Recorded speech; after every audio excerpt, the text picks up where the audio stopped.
I will never forget that cup of coffee.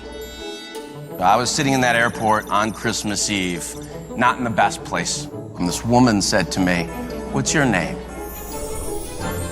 And the conversation continues, and she's funny.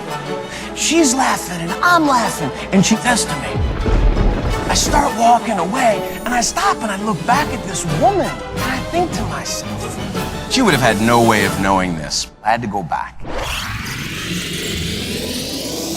And when I travel these days, I always wear earbuds, so I'm rocking out to Coldplay, and I see the sign, I get in line, and there's one woman in front of me, and she's having a very animated conversation with the barista. I couldn't hear what she was saying, but she's kind of waving her arms, and they're both smiling and laughing. So I wasn't in a rush, but out of curiosity, I popped out my earbuds. And sure enough, they're going on about their holidays and their plans and the kids and presents, and she starts to move down the line. So it's my turn to order.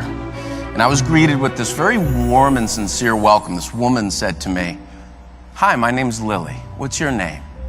I said, "I'm Ryan." She said, "Ryan, what can I make for you today?" I said, I want a grande pumpkin spice latte. She said, "You want whipped cream on that, don't you?"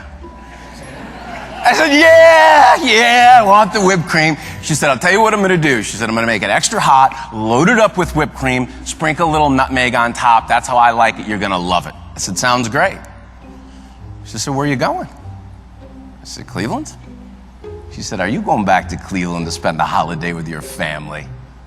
I said, "Yes." And the conversation continues, and she's funny. She's asking me questions about my family and our holiday traditions. She's laughing, and I'm laughing. And she hands me my drink and says to me, "Ryan, have a safe trip back to Cleveland. Go create some extraordinary memories with your family. When you come back through the Minneapolis airport, I want you to stop here and tell me all about it."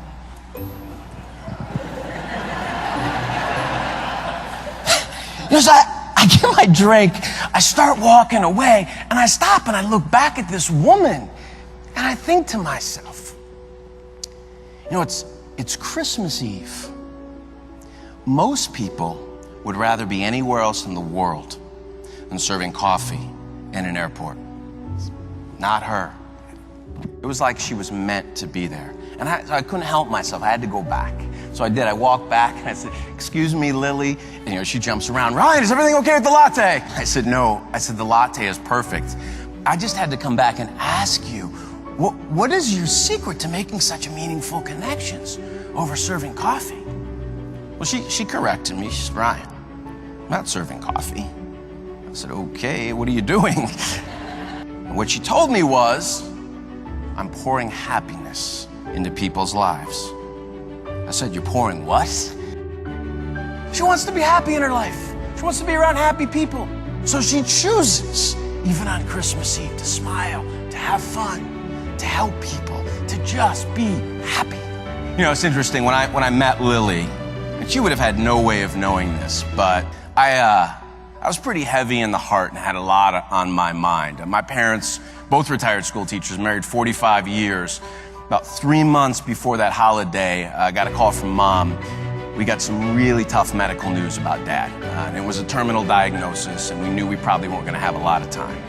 So I was sitting in that airport on Christmas Eve, not in the best place in the world. I will never forget that cup of coffee.